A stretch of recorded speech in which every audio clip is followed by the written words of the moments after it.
Au cours de ma mission, j'ai rencontré des représentants du gouvernement, du corps diplomatique, de la société civile, des partis politiques, des organisations non gouvernementales et des Nations Unies. Et je me suis rendue à Birao et Bombari, en plus des sites que j'ai visités à Bangui. Je voudrais remercier le gouvernement pour l'accueil et la coopération, les Nations Unies pour le soutien, les partis politiques, la société civile et toutes les personnes et associations qui ont bien voulu partager avec moi leur évaluation de la situation des droits de l'homme. En ce qui concerne la situation sécuritaire, j'ai constaté que depuis ma dernière visite en juin, la situation sécuritaire s'est fortement détériorée dans les préfectures de la Ouaka, Haute-Koto, Nana Gribizi, Ouam et Ouampende. Des tensions et violences persistent dans les quartiers PK5 de Bangui. Le conflit centrafricain me semble avoir mué et nous nous trouvons maintenant face à une multiplication de conflits locaux et de groupes armés avec des alliances parfois surprenantes. Le conflit qui semblait opposer auparavant les communautés chrétiennes et musulmanes ont évolué vers des conflits entre nationalistes et personnes considérées comme étrangères, avec parfois une connotation ethnique dangereuse. La préoccupation principale des Centrafricains que j'ai rencontrés reste toujours l'insécurité liée à la présence et aux actions de groupes armés. Force est de constater que peu de progrès ont été enregistrés en matière de restauration effective d'autorité de l'État en dehors de Bangui, notamment en ce qui concerne les forces de sécurité et le personnel judiciaire et le personnel administratif en général.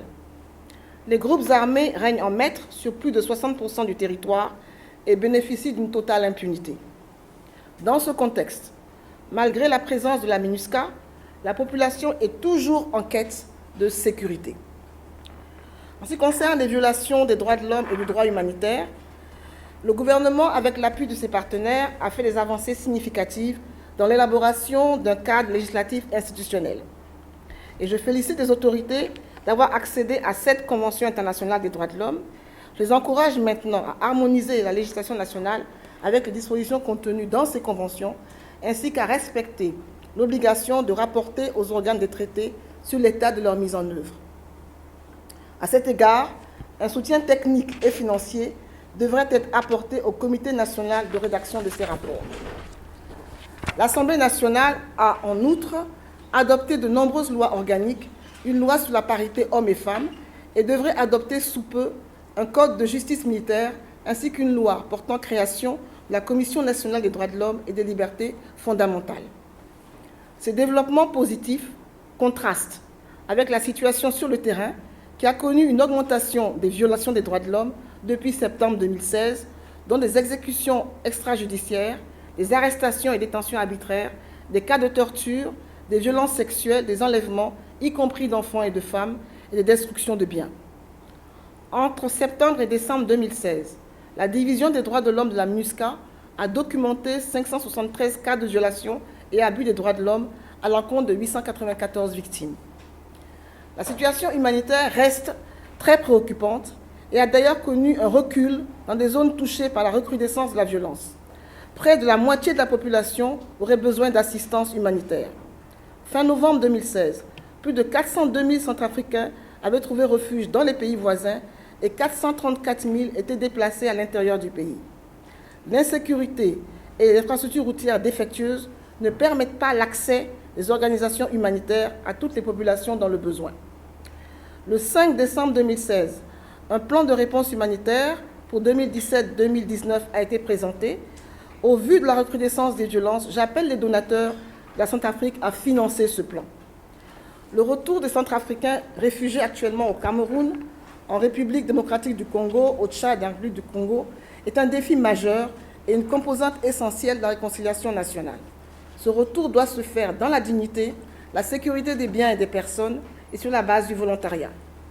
Des solutions durables devront être identifiées pour les déplacés et réfugiés de long terme qui ne peuvent ou ne veulent retourner dans leur localité d'origine. La situation à Bombari. J'ai visité Bombari afin de me rendre compte de la situation des droits de l'homme depuis la reprise des affrontements. Dans la Ouaka et la Haute-Koto, les combats et cycles de représailles entre la coalition ex-Seleka anti-Balaka d'un côté et l'UPC de l'autre ont engendré de nombreuses violations des droits de l'homme, dont des exécutions extrajudiciaires des déplacements forcés. Des communautés civiles ont été attaquées parce qu'assimilées à des groupes armés en raison de leur appartenance ethnique.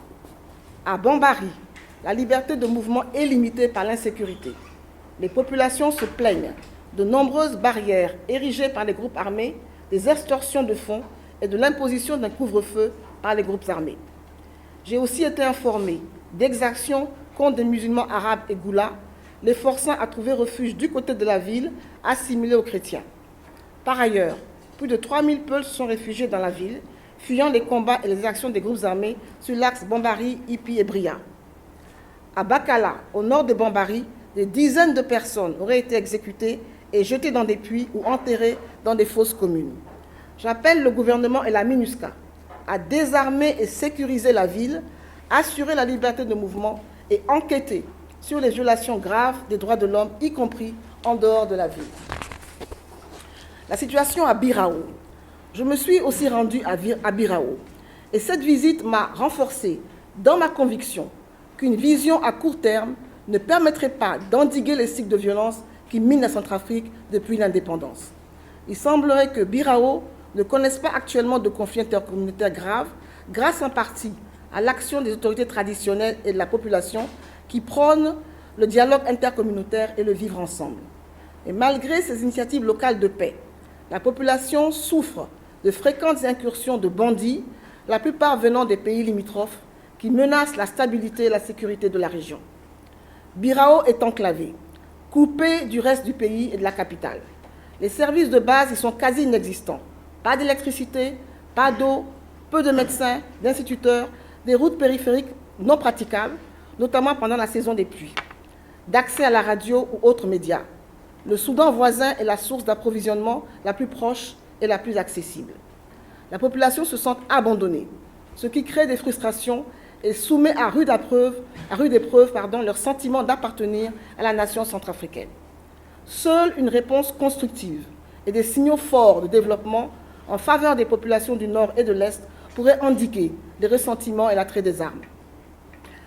En ce qui concerne le plan national de relèvement, la conférence des bailleurs de fonds à Bruxelles en novembre 2016 a généré de très fortes attentes de la population pour une mise en œuvre effective et rapide du plan national de relèvement et de consolidation de la paix. Je regrette les retards constatés dans la concrétisation des activités liées au DDR, à la restauration de la paix, la sécurité et la réconciliation. Les bailleurs de fonds et le gouvernement doivent travailler de concert pour s'assurer que les travers du passé en matière de corruption et détournement de fonds par une minorité n'entravent pas l'opportunité historique du pays de se relever de plusieurs décennies de crise et de sous-développement.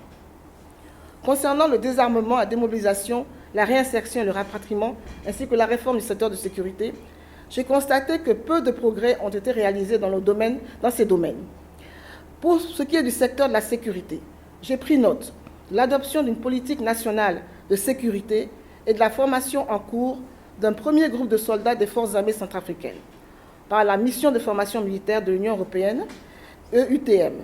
Le déploiement des forces de sécurité est un préalable essentiel pour sécuriser la population, restaurer l'autorité de l'État et permettre ainsi à l'administration et à la justice de se déployer sur tout le territoire. Le DDDRR, pour sa part, a suscité un engouement des groupes armés, excepté des deux groupes qui n'ont pas encore accepté de participer au pré-DDR. Le comité de consultation et de suivi, sous l'égide du ministre conseiller en charge des DDR, s'est réuni à plusieurs occasions. Et si le cadre de dialogue avec bon nombre de groupes armés est établi, les moyens promis lors de la conférence des bailleurs de fonds tardent à se mettre en œuvre. Le rétablissement de l'autorité de l'État. Ce rétablissement en dehors de Bangui demeure un défi majeur. Les préfets, sous-préfets, procureurs, magistrats, gendarmes, policiers et autres fonctionnaires ont fui leur zone d'affectation ou ne s'y sont jamais rendus pour des raisons de sécurité. De fait, les groupes armés dans les zones sous leur contrôle ont usurpé les fonctions régaliennes pour leur profit et au détriment de la population, y compris l'exercice illégal de la justice, où ils sont souvent désignés comme responsables d'exactions comme contre des personnes accusées de sorcellerie. La lutte contre l'impunité et le renforcement du système judiciaire. J'ai été encouragée par les messages que j'ai reçus relayant la détermination des autorités politiques de lutter contre l'impunité. une détermination partagée par la population centrafricaine et en accord avec les recommandations du Forum de Bangui et la Constitution. Ces messages confortent les efforts et investissements des partenaires, voisins et pays amis de la Centrafrique pour mettre en place des institutions et mécanismes de justice formelle et transitionnelle d'envergure.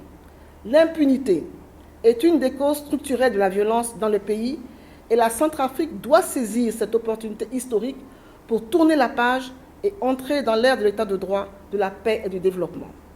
Je note le développement dans la mise en place de la Cour pénale spéciale, notamment le processus de recrutement du procureur, des magistrats et des officiers de police judiciaire. Je salue aussi la finalisation du projet mapping de la MINUSCA qui répertorie les violations des droits de l'homme et du droit international humanitaire commises entre 2012 et 2015.